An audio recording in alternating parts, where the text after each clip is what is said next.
देखिए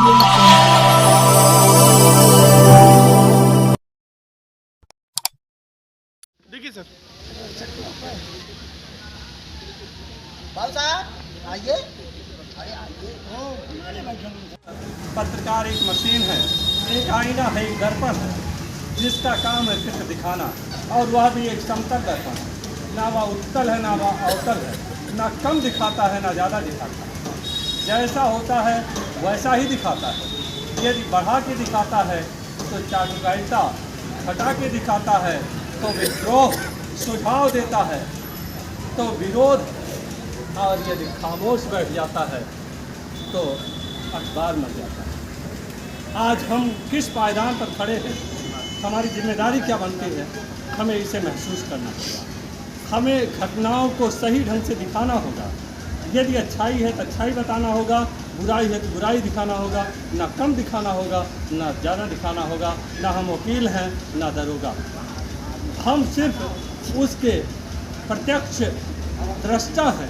जैसे देखेंगे वैसे सामने रख देंगे।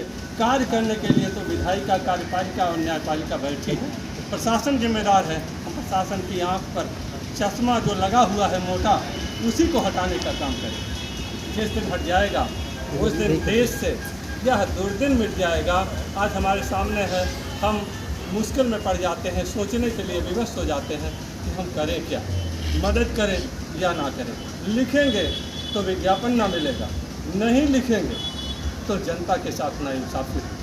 गिट्टियाँ बिछाई जा रही हैं, तारकोल नहीं मिलाया जा रहा, ईंटा लगाया जा रहा है, वो अभी भाई साहब ने बतलाया, धो करके पीला।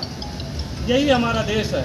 करोड़ों का धन चला जा रहा है, कोई आवाज़ नहीं उठा पाता। जो उठाएगा वह बोलने नहीं पाता। कैसे इसको आगे ले जाया जाए, हमें बात भी कहनी है। अभी भाई साहब ने बहुत बड़ी बात कही कि हमें यहाँ लक्षणा और व्यंजना शब्द शक्ति का सहारा लेना होगा। अविधा में कहेंगे तो दुश्मनी होगी ही, या सर्वसत्य, या मात्र आपके उपन्यास की भाषा नहीं, या जीवन का विज्ञान।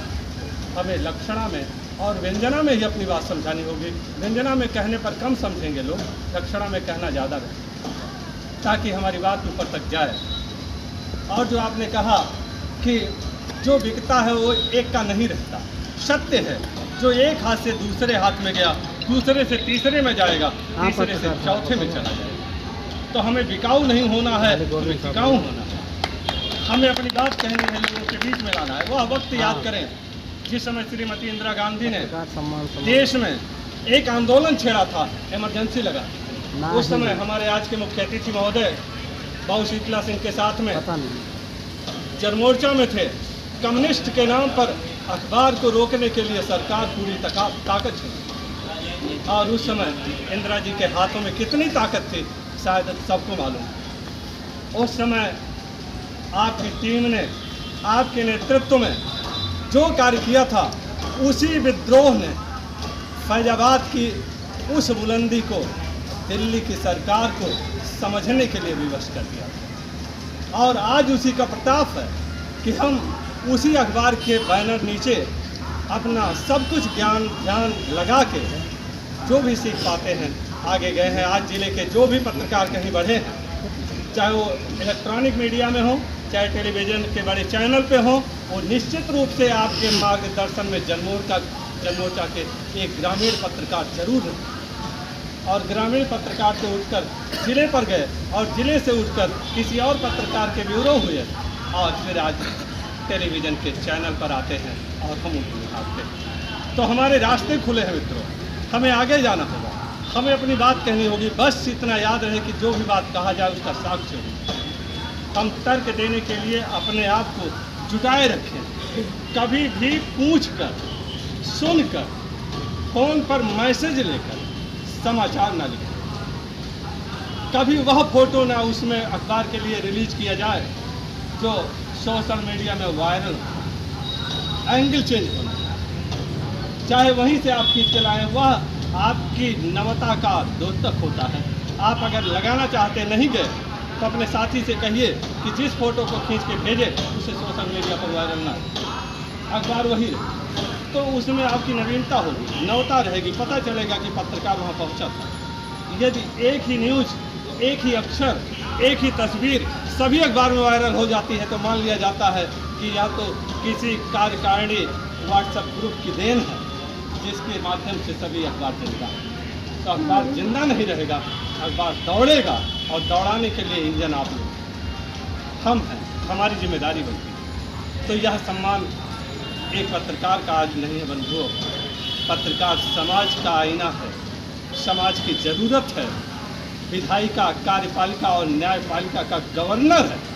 यदि यह कमज़ोर हो गया तो इंजन किस रफ्तार भागेगा कोई नियंत्रित करने वाला नहीं है। एक्सीलेटर दबाते रहिए, गवर्नर फेल हो जाएगा गाड़ी। आज उसी गवर्नर को जगाने की ज़रूरत है और उसी के लिए यह आयोजन किया गया है। हमारे बीच हमारे वरिष्ठ गण हैं, वो पेशे से चाहे राजनीति में, चाहे चिकित्सा में, चाहे किसी रोजी रोजगार में, लेकिन यदि उनके अंतस्थल में पत्रकारिता का भाव है तो पत्रकार हैं। पत्रकार होने के लिए सिर्फ पत्रकार बनना जरूरी नहीं है, हमें अपनी रोजी रोटी कमाते हुए, आगे बढ़ते हुए समाज में अपनी ताकत, अपनी हैसियत दिखाने की ज़रूरत है।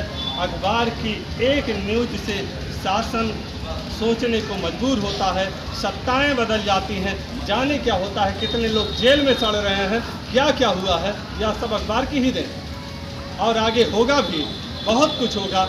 आप लोग नियमित लिख रहे हैं, लिखते रहें। इतना ध्यान रखें कि अखबार में बने रहना ही जनता के बीच अपने वजूद कायम करने का पहला पायदान होगा।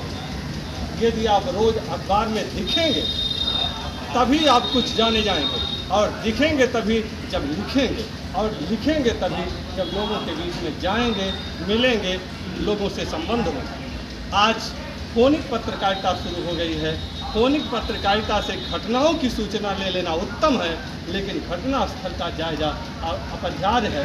जब तक हम वहाँ नहीं जाएंगे तब तक समाज और राज्य के मध्य में चल रहे गुफ्तगू का नज़दीक से पर्दाफाश नहीं करता। दूर वाला अपने आईने से देख हमें बतलाएगा, क्या पता जिस एंगल से उसने देखा है हम उधर से नहीं देखते। एक ही प्रिज्म के कई सारे हिस्से और होते हैं, उनमें कई रंग दर्शाता है, लेकिन हम किसी एक रंग के देखने वाले होते हैं, इसलिए दूसरा रंग आता है तो हमारे मन को नहीं भाता और पढ़ने वाला तीसरे रंग का आकांक्षी। हमें पाठक घटना में संलग्न लोगों की भागीदारी, अखबार की ज़रूरत और अपने वजूद में सामंजस्य स्थापित करते हुए समाज का मार्गदर्शन करना होगा। और जिस दिन ऐसा हुआ उसी दिन फैजाबाद की आवाज़ हिंदुस्तान की आवाज़ बन जाएगी। और आप लोगों की आवाज़ सिर्फ यहीं तक नहीं रहेगी। आपने कुलदीप नैयर की बात किया, कुलदीप नैयर हो, भरत झुंझुनवाला हो या केंद्रीय चाहे जो पत्रकार हो, सबको मानना होगा कि आपने जो कहा है वही सत्य है। इतना ध्यान रहे, गांव का चौकीदार जो रिपोर्ट करता है वही दरोगा लिखता है, उसी रिपोर्ट का फैसला आता है। जो आपका निर्णय होगा वही ऊपर की अदालत में जाएगा। बस इतना ही एक मार्गदर्शन और एक अपील है। मार्गदर्शन क्या करेंगे, आप लोगों से एक निवेदन है और करबद्ध प्रार्थना भी। आप जनता के प्रहरी हैं, अपने पहरे पर जनता में चोरी ना होने दें। यदि कोई चोर है तो पकड़ेंगे, उसके पास पिस्तौल है, दाग देगा, हमको पकड़ना भी नहीं है। हमें सिर्फ अपने सीसीटीवी कैमरे से रिकॉर्ड करके उसकी जहाँ ज़रूरत है वहाँ पहुँचाएँ। बाकी तो उसके लिए हमारे साथ आगे कहाँ पहुँचाएँगे और पहुँचने के बाद सब कुछ हो जाएगा। बस इसी अपील के साथ अपनी बात को विराम देते हैं। आदरणीय हमारे लिए तो आपकी पीएचडी बहुत बड़ी है। हम जब आपको पढ़ते हैं तो फैजाबाद की आवाज़ सुबह सुबह आपकी हमारी मोबाइल में आ जाता है। पता नहीं कितनी पीएचडी आपकी की। आदरणीय श्री आदरणीय चाचा जी भी हैं, मार्गदर्शक भी हैं। जब हम चुनाव लड़ रहे थे तो आप बुला कर डॉक्टरों की डिपार्टमेंट वरिष्ठ पत्रकार हम सबके बीच में शरीफ आप सभी मूर्धन्य कलम के सिपाही, आप सभी को बहुत बहुत प्रणाम। एक बात अभी कही जा रही थी कि पत्रकारिता का स्तर बहुत गिरता जा रहा है। उसका कारण है कि हमारे नैतिक मूल्यों की अवहेलना और मूल्यांकन होता चला जा रहा है। अब वह सत्ता कर रही है या विपक्ष कर रहा है, यह अलग बात है, क्योंकि यह मंच ही दूसरा है, तो मैं राजनीतिक चर्चा नहीं करूँगा।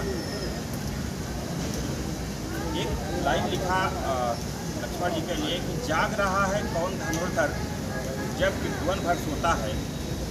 पत्रकारिता एक साधना है, ये बिना साधना के नहीं हो सकती, और साधना भोग के साथ नहीं हो सकती। तो हमको भोग और साधना में अंतर साधना ही होगा, तभी आप एक अच्छे पत्रकार की भूमिका में आ सकते हैं। क्योंकि एक लाइन है जो आपका शीर्षक है पत्रकार सम्मान समारोह। एक बात और आप सब जानें कि जो सम्मान का भार होता है उससे बड़ा भार कोई और होता नहीं है। किसी ने आपको सम्मान दिया है, समाज ने आपको सम्मान दिया है, समाज आपकी तरफ उम्मीदों से देखता है। उस सम्मान के भार को निभा पाना, जब तक आप सचेत नहीं होंगे और अगर भोग में चले गए तो आप लाइन से हट जाएंगे। आपको पत्रकारिता करने के लिए अभी आप कह रहे थे कि उसमें कुछ इस तरीके के कंटेंट डाले जाएं, इस तरीके के विषय लाए जाएं कि लोग जो किताबों से दूर चले जा रहे हैं, पत्रिकाओं से दूर चले जा रहे हैं, पत्रकारों से दूर चले जा रहे हैं, सॉरी समाचार पत्रों से दूर चले जा रहे हैं। देखिए, ये हमारी भी कमी है। हमने इस तरीके की भाषा, इस तरीके की चीज़ों को उठा करके पत्रों में, समाचार पत्रों में प्रचलन देना शुरू कर दिया। इससे पारिवारिक रूप से आप उसको बैठ कर बोलने लग सकते हैं। इस तरीके के चित्रों को छापना शुरू कर दिया कि लोग उससे दूरी बनाना शुरू कर दिया। आप देखिए, जब तक आप खबर में एंगल नहीं लेंगे, आप लोगों के पत्रकार बनो, जनता के पत्रकार बनो, जनता की आवाज़ उठाओ। कुछ मिलना नहीं है। जब तक आप लायक हो तब तक आपका उपयोग होगा, उसके बाद चुनाव ये मत करिए। मैं आप लोगों से पूरा निवेदन करता हूँ कि सीना तान के रहिए। भैया हम पत्रकार हैं, इसकी भी बात करेंगे, इसकी भी, तुम्हारे ऊपर उंगली उठाएंगे, तुम्हारे ऊपर। मैं यही आप लोगों से, मित्रों से निवेदन करने आया हूँ, लोकतंत्र को बचाइए। ये रहेगा, आप भी रहोगे, हम भी रहेंगे। मैं नहीं कहता किसी की आलोचना न करिए, खूब जब से करिए, तभी आपकी पूछ भी होगी। और नहीं, अगर किसी के जेबी हो जाओगे तो कोई पूछेगा नहीं।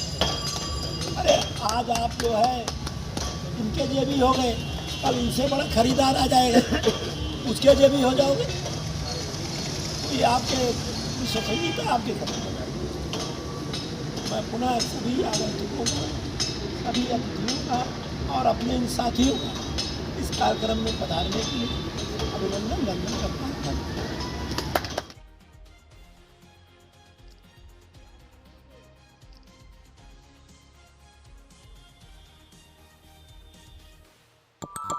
धन्यवाद।